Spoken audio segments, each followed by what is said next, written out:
So everybody, this is Alex Swan from Church World Service. As I understand, Alex, the Harrisburg office is not yet open, or it has opened up? So as of right now, and obviously I'll get into more detail here during the presentation, we don't have a physical office. We did get the fully executed lease contract earlier this week. We're in the process of reviewing that, but we should be able to make that information public next week. We are expecting arrivals the beginning of next month, so we're quickly hiring people and gathering support from the community. So right now it's just me working from home, but in the next couple of months it'll all come together and we'll have a fully operational office.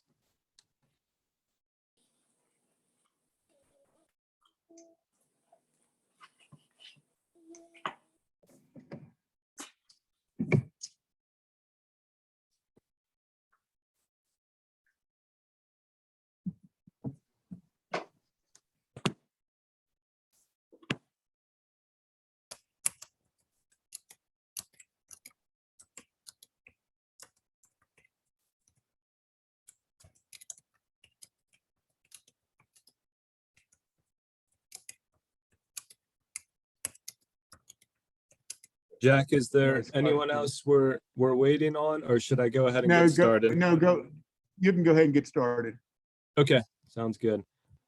All right, well, good morning, everyone. As Jack said, my name is Alex Swan, and I'm the newly hired director for CWS Harrisburg. And I really appreciate the invitation to speak today. I know my colleague Andrew spoke last week, and I had a chance to watch that recording just to get an idea of what he talked about and how I might craft this presentation. And so today, I really wanted to focus on CWS Harrisburg because it is a new office. And like I said, there's a lot of moving parts and immediate needs. And it sounds like this group might be interested in potentially supporting the organization, whether that's through individual volunteers or welcome teams or donations, etc. And so I really wanted to highlight this office and the developments, but obviously if you have any questions around CWS in general at the end, I will try my best to answer those. As you can imagine, I'm still learning a lot myself as I was just hired last month. So if I don't know the answer, I will make sure to get you the answer. So again, yeah, thank you for having me this morning. I really appreciate it. So first, I just wanted to talk a little bit about me. Again, as I'm newly hired and this is a brand new office, I just wanted to have an opportunity to introduce myself and start building relationships with the community.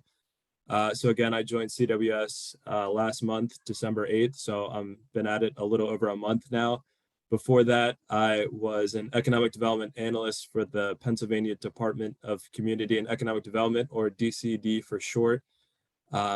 Which is a state agency. I worked in Harrisburg until the pandemic hit, and then we started working from home. And I live in Mechanicsburg, so not too far from Harrisburg. Before that job, I was a Peace Corps volunteer in Botswana, where I served for 2 years from 2016 to 2018 in a pretty isolated village called Charles Hill, about as far west as you can get before entering Namibia, home to about 3,000 people. And there I worked in primary schools supporting guidance and counseling programs. I also have a degree in political science from Messiah University, which used to be Messiah College when I was there, but recently changed to Messiah University. And that really was a catalyst for my interest in this work, and also allowed me to build a lot of connections during my time at Messiah with community organizations and churches such as yourself. I also have a Master of Public Administration, MPA, from Penn State Harrisburg. Just received that last May, and I'm currently enrolled in a PhD program in organizational leadership through Eastern University, which is completely remote with the exception of once a semester. There's 3 semesters throughout the year. I go to Eastern for basically a long weekend to do an in-person residency, which is actually coming up at the end of this month. And just a little bit more personally, I am a big, I enjoy hanging out with family and friends. My wife, Sarah, and I just started the foster care journey. We received our first placement at the end of October, which is one of the reasons I'm not with you in person right now, but hopefully I'll be able to meet you in person soon. Love hanging out with friends, running, skiing, and golden retrievers. We have two, which are there on the slide. The one on the right, the bigger one is Zoe, and the smaller one is Sage. They're both one. That was taken last summer when we went to Wildwood, New Jersey. So that's a little bit about myself. Now I'm going to kind of move into some specific office updates. So like I said at the opening, we received our fully executed lease contract for an office location, which will be on Front Street, sort of near the Midtown area. As soon as we're done reviewing that, we're going to make that information public with the exact location.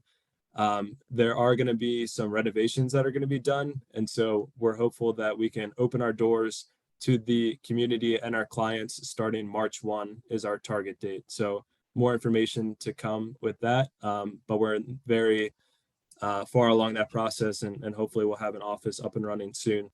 Additionally, like I said, right now it's just me and we're actively hiring. In fact, we have our first slate of interviews this week for the positions that are listed there on your screen, including a resettlement case manager, which is going to be vital because, like I said, we are expecting clients at the beginning of February. And the case manager is really the one who takes charge and makes sure that all the core services are delivered in a timely fashion. So I'm looking forward to hiring a case manager as soon as possible. Additionally, an intensive care manager, which is focused on some of our more vulnerable clients who might need a little bit more assistance and support. And they also work closely with some specific programs, one of which is called the Matching Grant Program, which you walk alongside a refugee family and help them identify a job and help them get to a place of self-sufficiency within 8 months. So they are, there and specialize in intensive care and really walk alongside very closely with more vulnerable populations. A housing specialist, an employment specialist, an administrative assistant and bookkeeper, and then the last one there, the community relations senior specialist. So I wanted to put this out because we do have a pool of applicants, but we would like to see more. And for some of these positions, including basically the last four there, the housing specialist, employment specialist, the admin assistant, and the community relations senior specialist, they were recently posted. And some of them, we don't have any applicants. So I wanted to advertise those today in case you yourselves are interested, or if you know anyone who might be a good fit in any of these roles, feel free to reach out to me and I can direct them where they would go to apply. And then lastly, we've had some recent developments updating contact information specific to the new Harrisburg office, which is listed there. We do have a website. I will say that there's not a lot happening quite yet on the website, but we're in the process of getting material on the website as soon as possible. We do have an active donation button, which I wanted to put up there as soon as possible because I've had a lot of community members reach out and ask how they might go about donating. And so if you hear of anyone who may be interested in that, we greatly appreciate that. And you can direct them to that website and there is a donation button. We also have an email address specific to Harrisburg, which will be on all of our public facing materials, including the website. But obviously you have my contact information as well, and I can share that if you don't. So if you want to get in touch with me, I can certainly provide that information, but that's the general email account, which obviously I have access to as well. And there's the office phone number. And as I'm going through this, if it's helpful, I know this is being recorded and posted elsewhere, but I can also share this presentation so you have this information. All right, moving along here. So like I said, we are expecting arrivals as soon as next month. In fact, I just got an email Friday night as I was sort of winding down for the weekend saying that our first family of 4 is expected to arrive between January 31st and February 5th. And that's really soon. So we are quickly preparing. We basically, are signed up and are expected to resettle a minimum of 20 clients from Afghanistan. At this point, I believe there's actually only one, maybe two military bases that are still housing Afghan clients, and they are slated to close down February 15th. They want all of the families off bases by February 15th. Whether that will happen or not is still up in the air because of, COVID is changing things. It could be around just the matter of capacity that resettlement agencies have, whether that's a realistic number. But I know that is the number, that's the date we've been giving, and we're working to make sure that we meet that deadline in case it is staying with February 15th. We did have 22 clients assured to us, which basically means we agree to provide the core services to them, and we're expected to. But then one of the families transferred to Washington State, so now we're down to 16. But like I said, there's still a lot of people that need resettled, so we're expecting to get assigned another family, which our maximum capacity, which is 110%. Would bring us to 22 clients. So we're expecting a number there between 16 and 22 throughout the month of February. And I listed those that we have assured, which we are expecting, including, like I said, we're definitely getting a family of 4 here in a couple of weeks. But we have 2 separate individuals, 2 families of 4, 1 family of 6, and more on the way. And, the future after the APA program is a little uncertain at this point. I know they actually had a pause on all other refugees because there was such a high demand for resettling clients from Afghanistan, but that pause has been recently lifted. And so we are expecting to also see, in addition to the Afghan clients, the normal refugee populations that we are resettling in the Harrisburg area. And we are slated to resettle 100 refugees this fiscal year, which will end on September 30th, 2022. So a lot of moving parts. It's all very exciting. Also, a little nerve wracking because of our limited capacity at this point, but I'm really excited to engage groups like yourselves and learn how we can, support each other through this process. So that sort of leads me to getting involved. Tomorrow, of course, is MLK Day, and they have a really cool event that's been going on in Central Pennsylvania for a bunch of years now, the annual Central Pennsylvania MLK Day of Service. And we had someone reach out from that group asking if we would like to participate. It was sort of last minute, so we gave them some information about how volunteers might get involved if they would like. And we provided what are called welcome kits, which there are 6 different options, and I will share this information after this presentation, but they're just really cool welcome kits that you put together that help offset some of the costs for refugees and their families rebuilding their lives here in the Harrisburg area. And after I talked with the committee, they recommended that we focused on one, especially because there's a lot of other organizations doing similar work, including Catholic Charities, et cetera, that are also requesting similar donations, and we didn't want to overlap with each other. So this one's very specific to employment. And those are the items that could be included in a welcome kit, which includes a lined notebook and pen, a dictionary for English translation. Specifically, those languages would be extremely helpful. And even going further than that, the last 2 there, Pashto and Dari, which are the languages spoken in Afghanistan.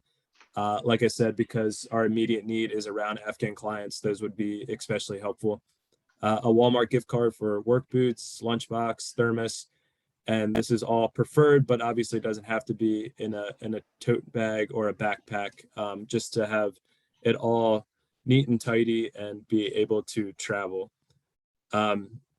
So obviously that's tomorrow, and we're speaking today, so it's it's a last minute request, but I just wanted to throw it out there because I know there are some community members who have been reaching out saying how they might get involved immediately. They were supposed to be dropped off in a central location, but because of the anticipated winter storm, they decided to not do that. So if you are interested, if any of your friends or family members or your congregation members might be interested in participating in this event, feel free to reach out to me. And obviously, because we're kind of doing it on the side, we don't have to do it by tomorrow. This can be an ongoing project. So I just wanted to throw that out there. And if you want more information on other things that are happening tomorrow and other projects that you might get involved with, I also put the website there for the MLK Day of Service. So moving past tomorrow and the welcome kits, I wanted to also highlight some of the most needed donations that we really could use as soon as possible, because we are expecting families so quickly. One of them is car seats, both for infants and toddlers. We do provide transportation from the airport, and this family of four has a 2-year-old and a 5-year-old. So obviously we'll need car seats for them. Additionally, another big piece is making sure that the home that we identify is furnished, which the ones that I listed there are required. It's the bare minimum of what we're expected to deliver to our clients. So drawers, couch, lamps, kitchen table and chairs, tableware, dishes, pots, pans, mixing and serving bowls, kitchen utensils, and a can opener. Obviously, we like to provide our clients with more than just the minimum, but I wanted to at least share that information if you have any interest in providing support in those areas. Another big thing is new mattresses and bed frames. This is one of the few items that absolutely has to be new. As you can imagine, we don't want to give our clients an old mattress. And we're working with, pretty limited funding, and mattresses can be expensive. So our first priority is trying to find new mattresses that can be donated or at least offered at a discount rate to help us stretch our dollar further to, address other areas such as rent. So I always put that out there as well. If you know anyone or any organization that might be able to assist us in getting new mattresses and bed frames, that would be greatly appreciated. And there, the last piece, the welcome kits, which I highlighted in the previous slide, and I'll provide a flyer with more information. Those, again, will be extremely helpful in terms of, hygiene items, school kits, etc. So I'll make sure that you have that if you're interested in putting together some welcome kits. And the last piece here, which I know, I thought Andrew did a great job of sort of laying out the scene for the work that we're doing now around the situation in Afghanistan and resettling Afghan clients and their families. And because Harrisburg especially has such limited capacity, we are heavily relying on welcome teams. And I know that this group potentially is interested in starting a welcome team. And so I just wanted to share a little bit more information about that. And we can also talk about this further during the Q&A section if you have any additional questions or comments. But like Andrew said, these are really the boots on the ground that walk alongside an individual and or their family from day one. And so there's a variety of different requirements that you would need to go through if you're interested in becoming a welcome team. First step is background checks and then orientation. Usually that process can take up to a month. Obviously, because we're expecting families so quickly, we would make that a pretty big priority of ours to make sure we get through that process as soon as possible so that you can be eligible and able to help families as quickly as possible. But after you go through the background checks and the orientation and you're officially approved as a welcome team, we would expect you to deliver some of the core services that are highlighted here below.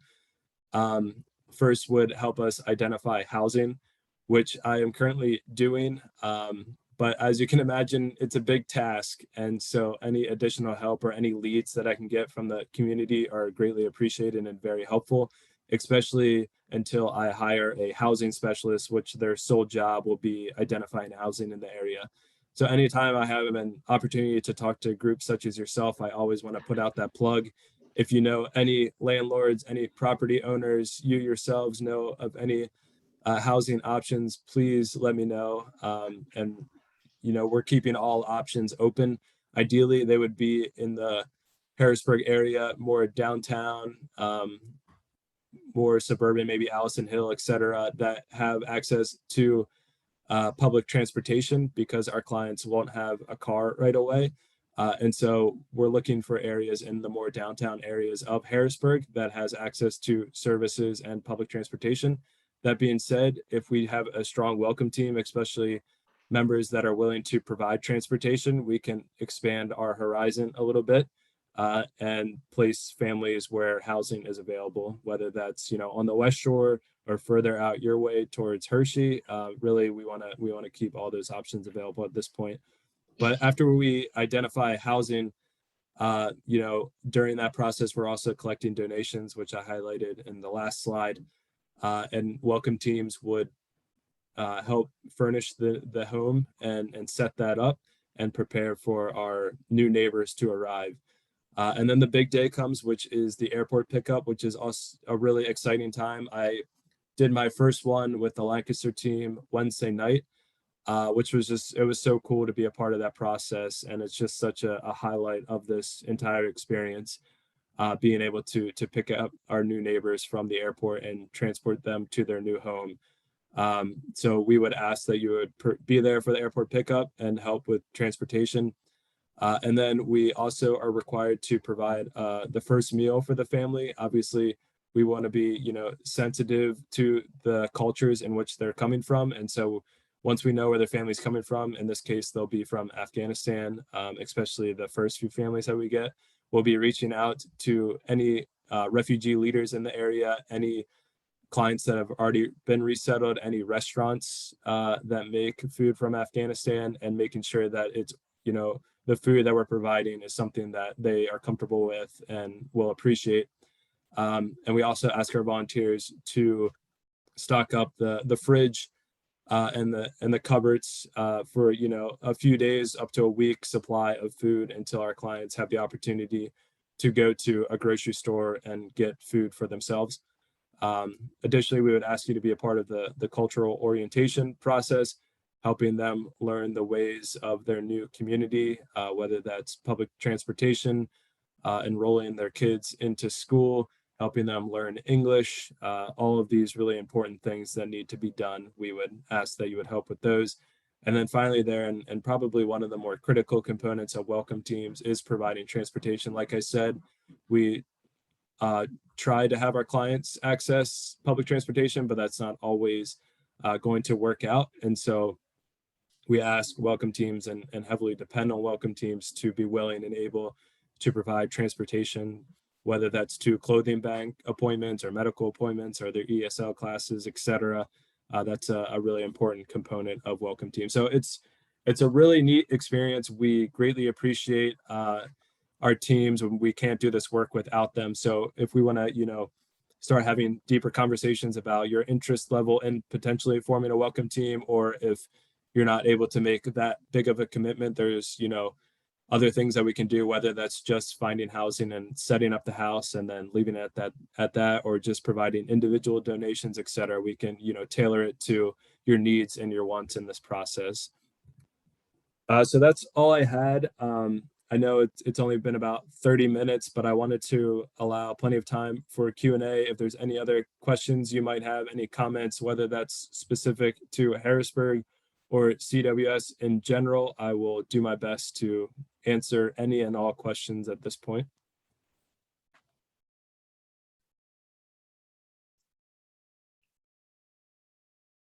Yeah, go ahead, anybody. Go ahead and speak up.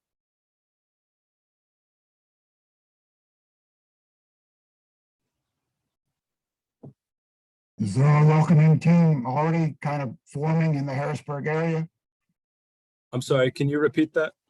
Is there a welcoming team already forming in the Harrisburg area? Yes. So we have been fortunate that, I'm not sure how much you know about the setup of CWS, but we have our corporate office, which is based in New York.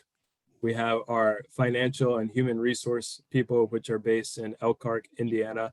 And then obviously we have all of our local offices, including Harrisburg, spread throughout the United States. And because there was such a huge influx of clients from Afghanistan and such a huge demand and limited capacity, the corporate office really stepped up in a big way and started forming teams, especially for offices that weren't even up and running, including ours in Harrisburg. And so we do have a few teams that are fully trained by the corporate office that have all their backgrounds and clearances done. and are ready to go, which I'm extremely thankful for. And then, additionally, I have groups that I'm working with in the very first stages of the process. So those are going to take time to develop and probably won't be able to, get up and running until mid-February at the earliest. But we do have, fortunately, a few teams that are ready to go as soon as possible.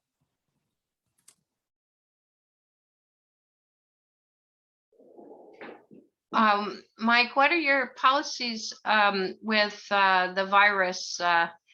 Do people who are already here do they wear masks? Have they come from a place where they have had any mask wearing, or how is that handled?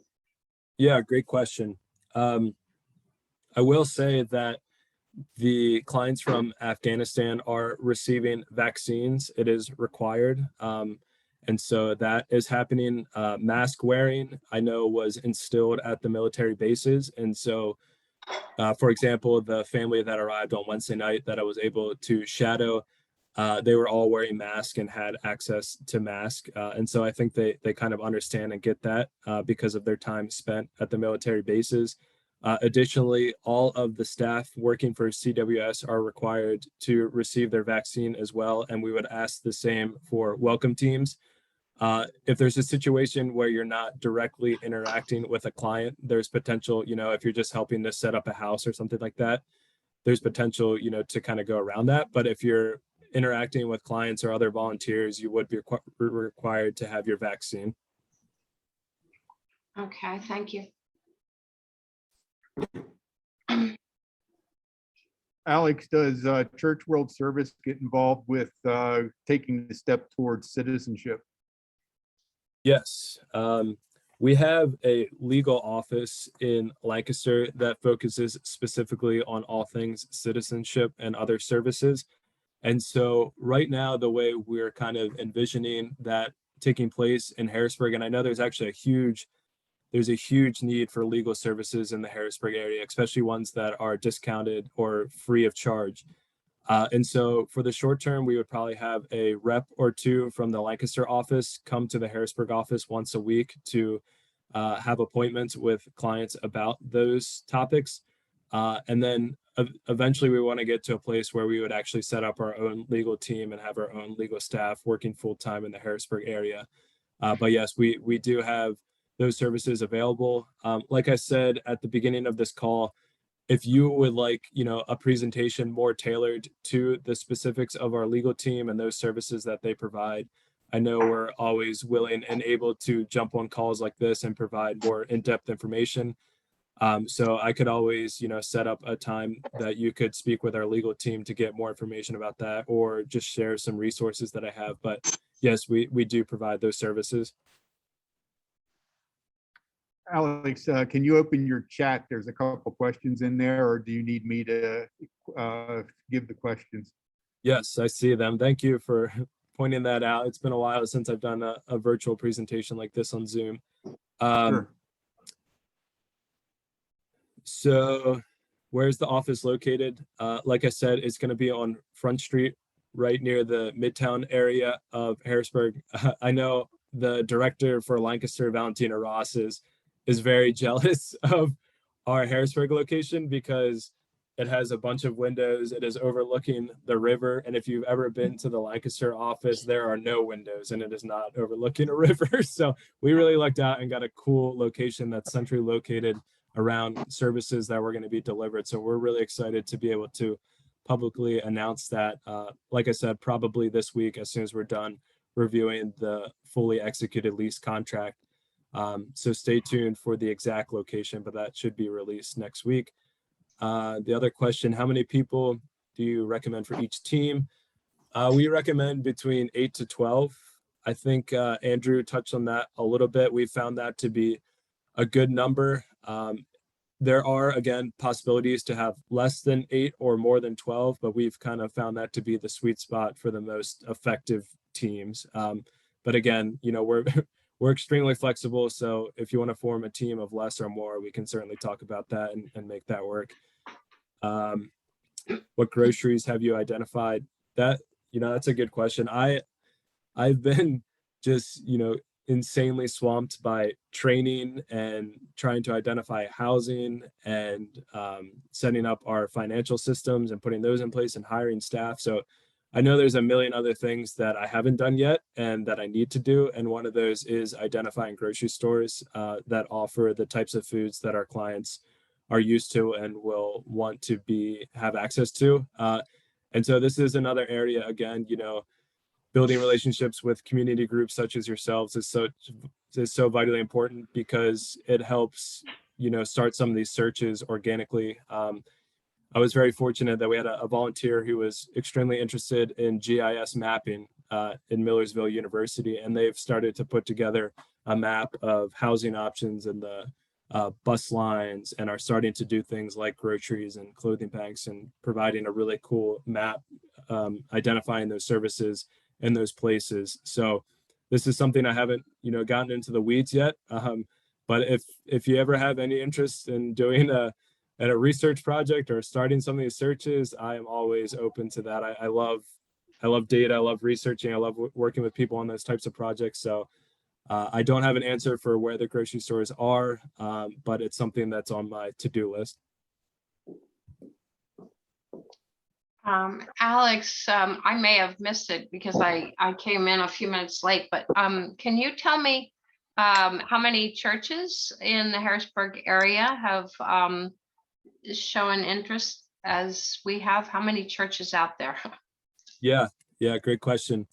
The two that are fully trained and approved by our corporate office. We have 2 churches that are ready to go. In addition to that, we probably have about 4 to 5 other churches in the Harrisburg area that have expressed interest in starting a welcome team. So we probably have about 6 to 7 at this point, 2 that are ready to go, 4 or 5 that are in the stages of starting that process. Okay.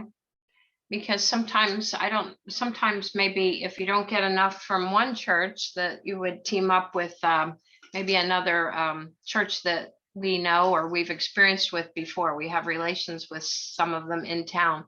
So I was just wondering about Christ Lutheran or Pine Street Presbyterian or any of those, if they suggest anything. And if they haven't, we can always rally them in, right? Yeah, I appreciate that. I know Pine Street, they're the ones tasked with overseeing downtown Daily Bread, correct? Yes. Okay. Mhm. I actually, I was a ESL volunteer there for a few years, a couple years ago. And so I know that church, and that they're on my contact list of reaching out. So yeah, I appreciate that. If there's other churches that you think would be interested in this type of work, please let me know. We can start making those connections. That sounds good. Do you also provide, so I was thinking of cell phones and that communication that you make with those apps. We have a family here in Hershey that well, put it short, the dermatology department brought in because the young lady has a very, I think, a rare skin condition. And so I remember going into their house and using that, and they seem to have cell phones too. And so I'm wondering, do they come with cell phones often, or is that something that has to be purchased here? Yeah, as soon as we know when a family is arriving, we make a Walmart run, which includes buying cell phones and prepaid plans for those individuals. And so, yes, we do provide cell phones for our clients. Okay. Have you found those apps helpful, Alex? Obviously. Yeah. What does the corporate office, what do you use specifically? Do you have one app that you use over the others? Not necessarily. We're basically open to anything that can help us get the job done right. We do, in terms of translation services, we have a partnership with Global Wordsmith, which is a call-in and video feature. So we can actually, if we need translation and we don't have access to a volunteer, we can call in or set up a video call and they can help us translate, which we're grateful for. We also use Google Translate if we absolutely have to, but we try to avoid that. And Yes. there's a few other apps that we use, but that's a great point. And another thing I also wanted to ask is, like I said, we're, rapidly trying to identify interpreters in the community, especially around who can speak Dari or Pashto. And again, if you know anyone or any services that might be able to help us in that area, please let me know, because that's gonna be critical. In my shadowing experience with this family that arrived on Wednesday night, we were fortunate to have a volunteer help us do the housing orientation. And I just found that it was so much more effective rather than trying to do it over the phone or Google Translate. Right. And some of our clients can speak English, and in fact, Mhm. many of them do very well because of their work with the United States in Afghanistan. But this family had very limited English ability. So yeah, again, if you know of anyone or any services or any resources, feel free to direct those to me. I'd really appreciate that. Okay. When we get, did you also say, well, if we get a group of our church volunteers here, when we get a group, when is the earliest that you start training and where? You Yeah, come to great. the church? Great question. So before COVID, and obviously I wasn't with CWS then, but as I understand it, they were doing in-person trainings. But that changed everything once COVID hit. So now everything is virtually. I believe they're trying to get back to more of a hybrid model. Especially they like to do sort of like role playing and scenarios in person. They find that to be extremely effective in training. And so maybe you would do the basic orientation and every other component that you need to get done virtually, but then maybe the last session would be an in-person session where you have an opportunity to interact, meet the team, do some role playing and some scenario stuff, just to prepare for a family. So yeah, if you were interested in starting a welcome team, we can either set up, a one-on-one training with the team and walk through that process, or we also have everything on YouTube, and we would just share that link with you, and you can do it self-paced and walk through the required trainings. Obviously, it would just be based on an honored system that you actually went through and watched those trainings, and we would expect you to do so. But yeah, right now, most of it's still virtually, with the hopes of hopefully having sort of a hybrid model moving forward. Okay, thank you. Yet I will add, we did get some recent funding to develop some educational modules around training. I know that the Lancaster office, historically, everything was done sort of hard copies. You had to print out a PDF or fill it out online and then send it via email. And it kind of was a cumbersome process. They've gotten to the point where now you can do everything online. And the next step in that is making sure all the educational materials are online, and being able to walk through that process, and then getting sort of a certificate at the end saying that you successfully completed your training, you're eligible and ready to start working with a family. So that hopefully will be rolled out here by the end of this year. But we're excited to start streamlining some of these process that we've heard from volunteers that can be somewhat cumbersome and time consuming. The churches that are ready to go, are they from downtown Harrisburg or out in Colonial Park, or more suburban yet? Yeah, one of them is in downtown Harrisburg, and the other one is actually on the West Shore. Oh, okay. Yep. Yeah, our geographic footprint is pretty wide. Out your way into Hershey, out into Carlisle, all the West Shore, in Harrisburg, obviously. So we're pretty open to any groups that want to do this work and are willing to work with us. And then two, obviously, if they're further out, reliable transportation is a key factor in making sure that they're willing to commute to provide those core services to our clients. Alex, are you finding much resistance, or maybe for those who have been resettled, any resistance for them once they move in from neighbors?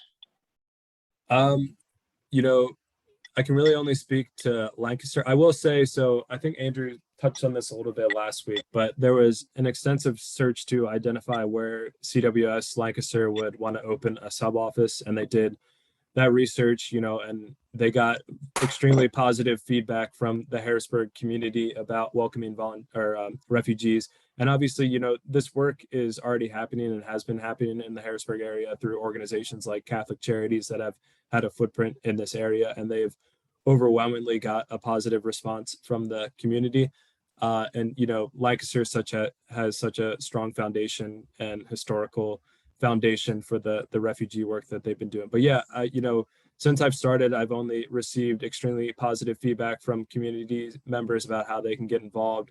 We also, have very strict parameters that we have to follow to make sure that we are continually engaging the community. We have quarterly consultation meetings with community members, and also, with the state government, local government, the schools, the police, all these different stakeholders in the community. And we just make sure that, they know that we're here, the work that we're doing, and how we can best support each other. So fortunately, as of now, I haven't, seen any negative backlash, but obviously that can always come up. And when it does, we take that very seriously, especially around the security and the privacy of our clients and of our staff and our volunteers. So, hopefully we'll only have a positive experience moving forward, but I'm sure there will be some challenges, and we'll take those, very seriously if they do come up. Thank you.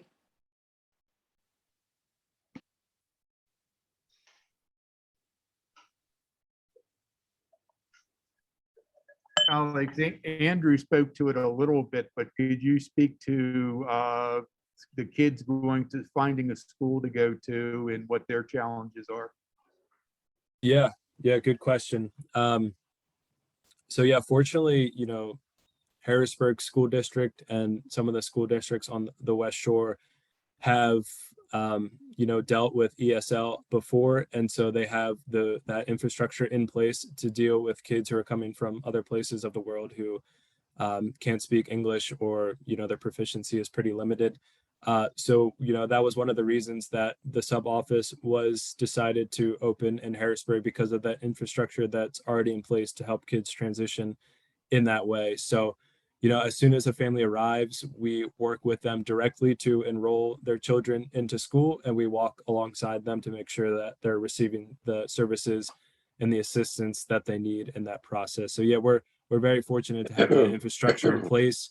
And we also, obviously rely on other resources in the community, whether that's other ESL classes for adults or other, child development services, that if there's a particular case that, a child is really struggling, we can, task our intensive case manager to walk alongside that family and the children to make sure that they're integrating into the community as best and as efficiently as possible.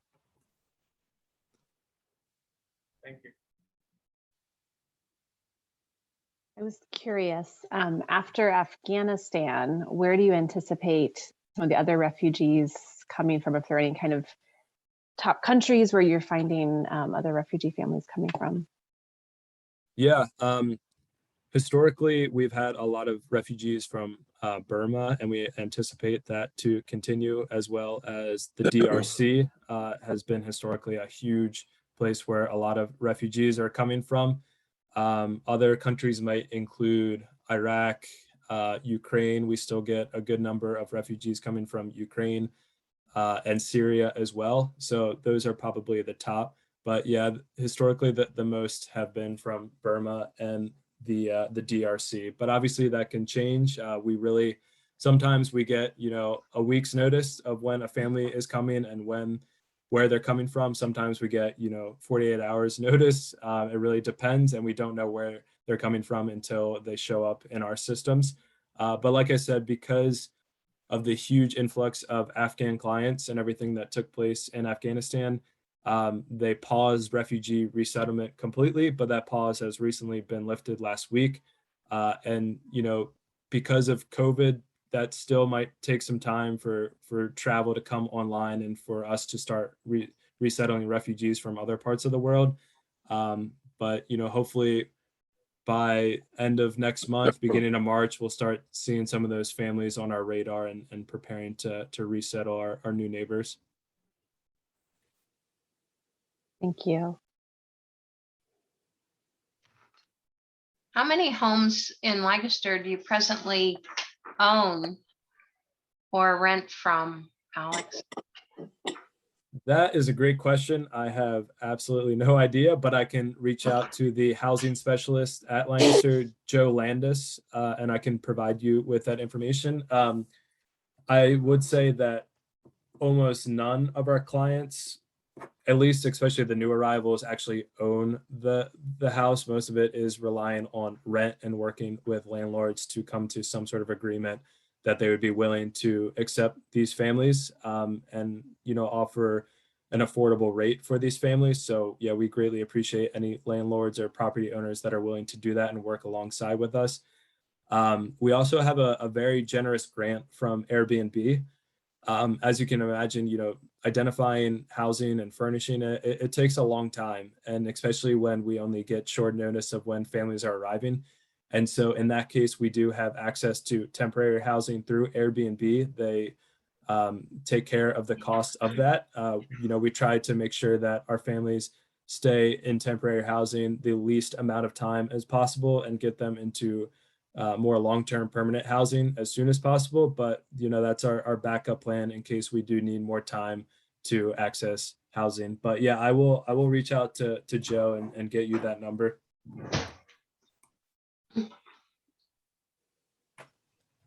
Thank you.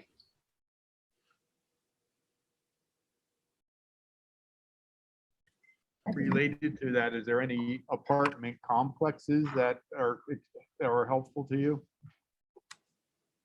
Any and all at this point.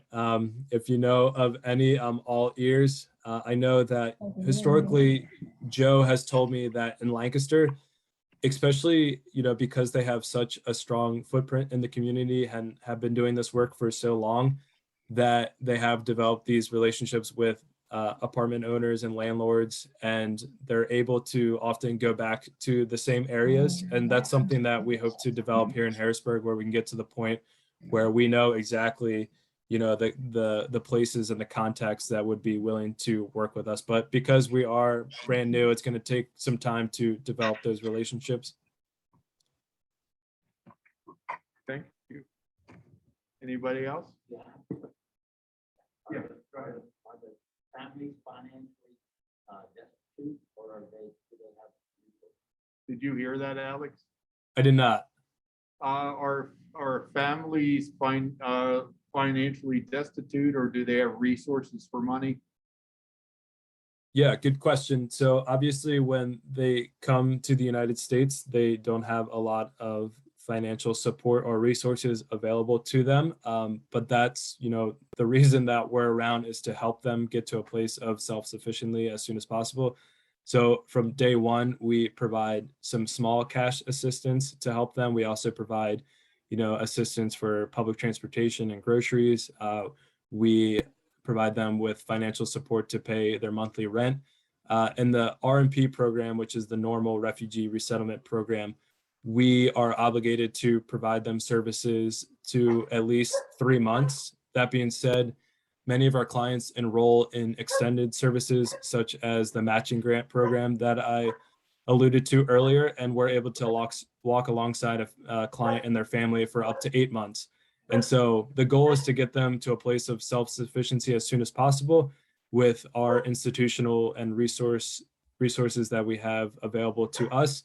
But yeah, we make sure that they're self-sufficient as soon as possible by getting a job, et cetera. So yeah, many of our clients come with very limited financial resources, but we make sure that we get them on a path to be self-sufficient within minimum of 3 months, maximum of 8 months. And then obviously after that, they're more than welcome to come to our office if they need, additional assistance. We always have our doors open to make sure that our clients are integrated and thriving in the new community in which they've been resettled.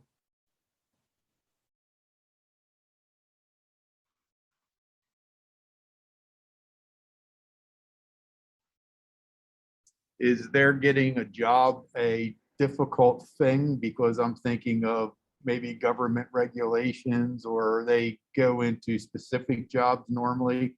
Is that a tough thing? Right now, because of the job market, it's actually been extremely easy, and we've had so many employers reach out to us proactively, asking for our clients to come work for them. Obviously, as you can imagine, transportation can be an issue. The language barriers can be an issue, but employers have gotten extremely creative and flexible in how they deal with that. For example, I was talking with Bessie, who's our employment specialist at the Lancaster office, and asking some of these questions. And she said they literally have, the managers of different companies that are willing just to go pick up the clients and drive them to the workplace because they just desperately need people working for them right now in this job market. So yeah, fortunately, it's actually been fairly easy to identify and get people into jobs as soon as possible. Very good, thank you. You hear me, Alex? Yes, I can hear you. So right now, for what Dale can do would be to contribute to the list of various things. Would they partner through one of the other churches? Well, we did kind of discuss our level of participation. Yeah, that sounds like a great next step. Yeah, as I said, we don't need to wait for the full approval process to start collecting donations. So if you're interested in starting that process, that'd be greatly appreciated. I will say that as of right now, we're still in the process of identifying a storage unit close to the new office. But because we're brand new, I'm willing to accept any and all donations and find a place to put them in the short term, including my house if I have to. That's completely fine with me. But yeah, if you want to start working on some of those shorter term items and we can have these conversations about your interest level in forming an official welcome team, and we can, start that process if and when you're ready to do that. Those arrangements are made through you. Yes, and I will make sure that you have my contact information. Feel free to reach out directly to me at any time. And like I said earlier in the presentation, we do have a website. We have a general Harrisburg email account and a general office phone number. You can also reach me through those lines of communication as well. Okay, thank you. Thank you.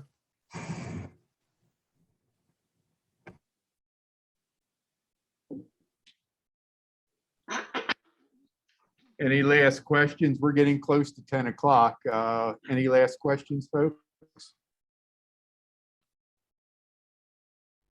If not, we thank you, Alex, for your presentation and answering all those great questions. It's very, very nicely done. And we wish you and the organization the best. And everybody that participated, thank you all for coming online and asking those great questions.